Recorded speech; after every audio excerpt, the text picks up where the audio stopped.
Así que para mí es un honor entregarle este micrófono en las manos del doctor Magdiel Díaz. Narváez.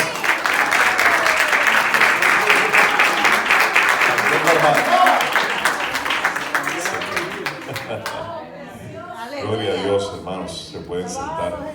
Aleluya. Wow, qué culto.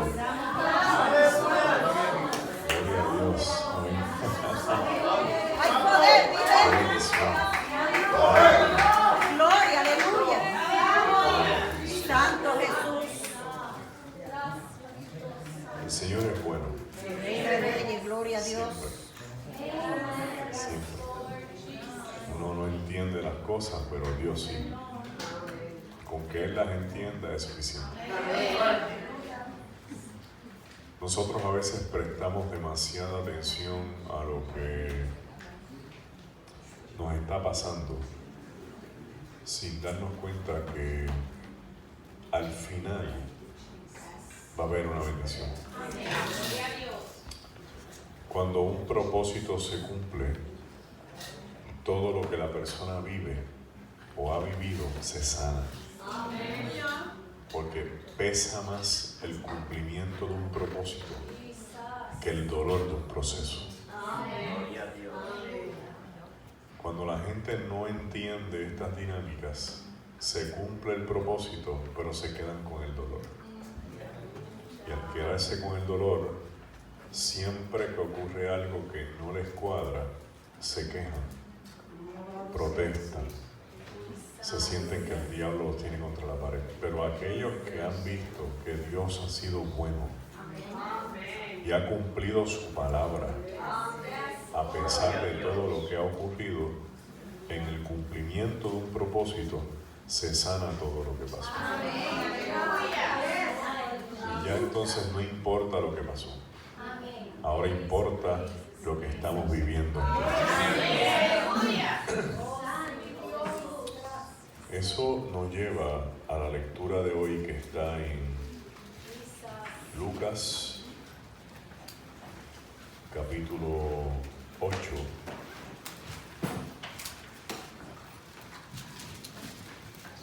Verso del 42 al 46. El texto sigue hasta el 56, pero vamos a leer el 46. Después yo resumo los demás. Gloria a Dios, Santo Jesús. El 40, perdón. El 40. 40 al 46. Cuando volvió Jesús, le recibió la multitud con gozo, porque todos le esperaban. Entonces vino un varón llamado Jairo, que era principal de la sinagoga, y postrándose a los pies de Jesús, le rogaba que entrase en su casa, porque tenía una hija única, como de 12 años, que se estaba muriendo. Y mientras iba, la multitud le oprimía. Pero una mujer que padecía de flujo de sangre desde hacía 12 años, y que había gastado en médicos todo cuanto tenía, y por ninguno había podido ser curada, se le acercó por detrás y tocó el borde de su manto, y al instante se detuvo el flujo de su sangre. Entonces Jesús dijo: ¿Quién es el que me ha tocado? Y negando todos, dijo Pedro y los que con él estaban: Maestro, la multitud te aprieta y oprime, y dices: ¿Quién es el que me ha tocado? Pero Jesús dijo: Alguien me ha tocado, porque yo he conocido que ha salido poder de mí. Que el Señor nos hable en esta hermosa mañana. Pueden sentarse, amados hermanos. Señor, aleluya. Gloria a Jesucristo.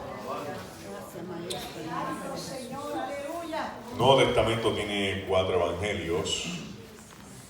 De los 4 evangelios hay 2 clasificaciones.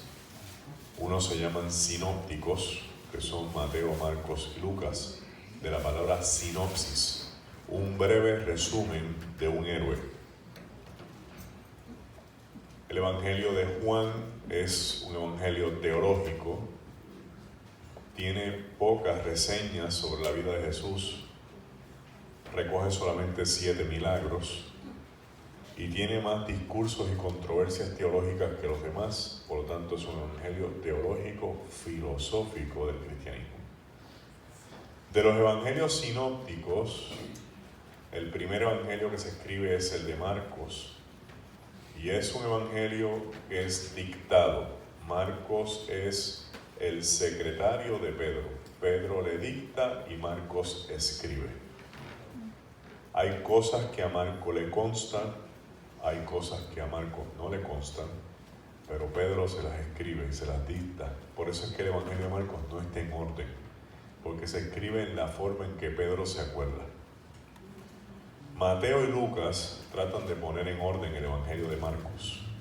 Quiere decir que tienen una copia en la mano, pero también tienen otras cosas. Mateo tiene su experiencia personal porque Mateo es seguidor de Jesús. Así que puede poner en orden algunas cosas de Pedro y añadir otras de él. Y Lucas, discípulo de Pablo y compañero de viajes, dice el capítulo 1 que él se dedicó a investigar las cosas que ocurrieron. Y él tuvo entonces más fuentes que los demás, porque él investigó, entrevistó, tuvo oportunidad de ver gente y completar el evangelio. Y dice en su capítulo 1, para que sepas las cosas tal como ocurrieron, hablándole a un tal excelentísimo Teófilo, a quien también le habla en el libro de los Hechos. Lucas es un evangelio que se escribe para los gentiles.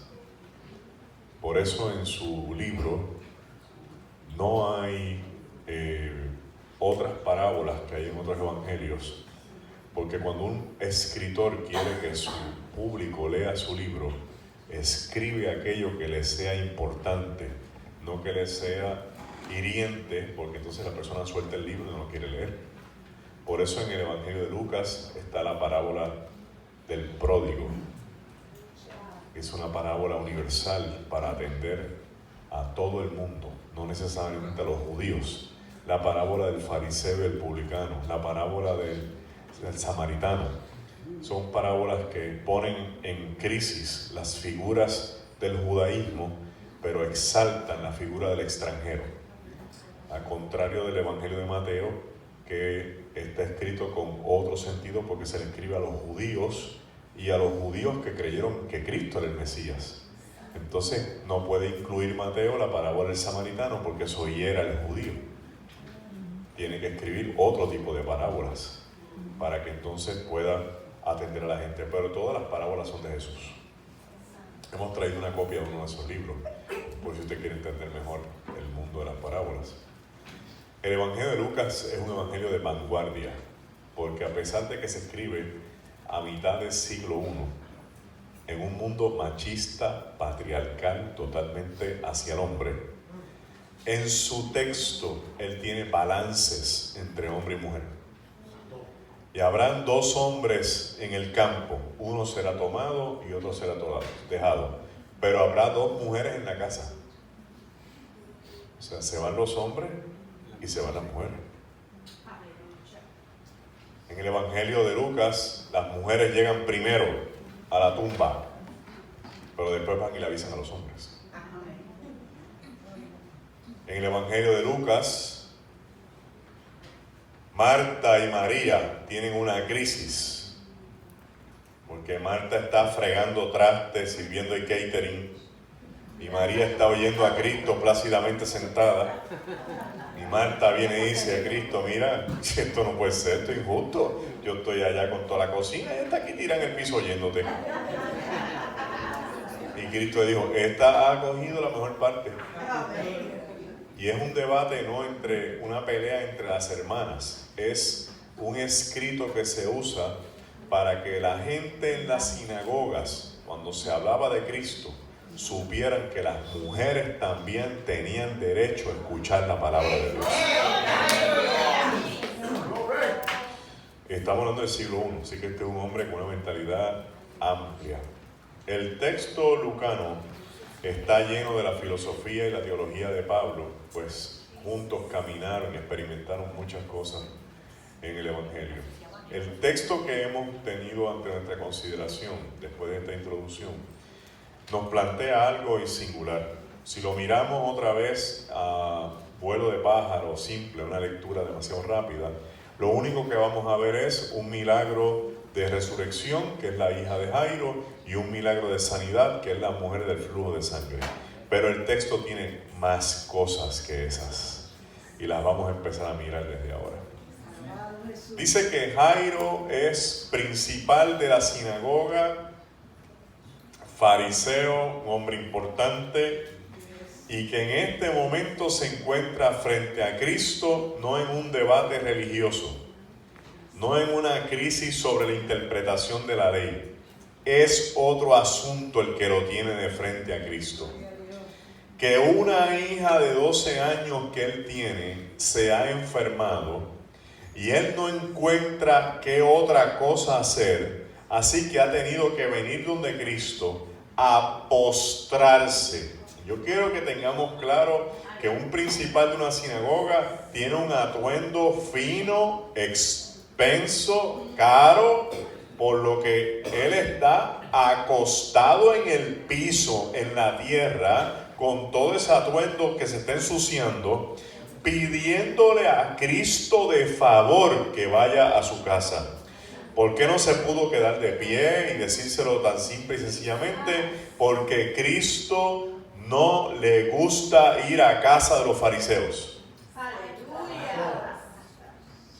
Porque la experiencia ha sido que no le dan agua para lavarse las manos, que no lo tratan bien, que siempre tienen un chisme montado, que tienen un problema de aceptar lo que él dice. Entonces Cristo se pregunta, ¿para qué voy a ir a la casa de gente que no me acepta, que no me quiere escuchar? Pero Cristo prefiere invitarse él mismo a la casa de Zaqueo, porque sabe que allí la va a pasar bien, lo van a escuchar, lo van a atender, aunque lo critiquen que esté en casa un pecador. A Cristo eso no le importa. A Cristo lo que le interesa es que la gente salga bendecida con su presencia. Amén. Pero este está rogándole, por favor ve a casa, por favor ve a casa. Interesante cómo un hombre puede cambiar de repente su conducta. De ser de un grupo que no quiere a Cristo, que protesta contra él, que lo critica, a convertirse en un hombre de repente postrado en el piso, pidiéndole de favor que lo ayude. ¿Qué pasa entre ese hombre y sus dos actitudes? ¿Qué hay en el medio? Una crisis. La gente tiene un mal concepto de la crisis. Los símbolos chinos para escribir crisis son los mismos símbolos chinos para escribir oportunidad.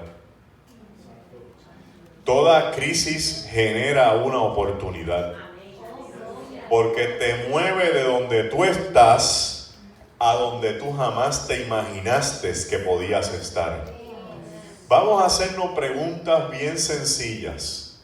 Jairo, por voluntad propia, en un estado de armonía y de paz, ¿algún día se postraría frente a Cristo? No. ¿Y por qué hoy está postrado? Porque una crisis lo postró. En otras ocasiones, nosotros tendríamos que aceptar que la soberbia, la prepotencia, la egolatría que domina al ser humano no le permite postrarse ante Cristo, pero de momento una crisis le rompe la soberbia, le rompe la prepotencia, le rompe la egolatría, le rompe los títulos y lo doblega y lo pone de rodillas frente a aquel que es el grande de verdad. No cancele ningún problema, no cancele ninguna crisis. Usted está diseñado como creyente a enfrentar situaciones y vencerlas en Cristo. Si viene la enfermedad, la enfrentamos en Cristo. Si viene la prueba, la enfrentamos en Cristo. Si viene cualquier escasez, la enfrentamos en Cristo. Porque toda crisis en Cristo es temporera, no es permanente, y siempre trae algo mejor, donde usted estará en el estrado postrero en mejor condición que cuando empezó el problema. Pero no lo entendemos hasta que no lo vivimos. La teoría es espectacular,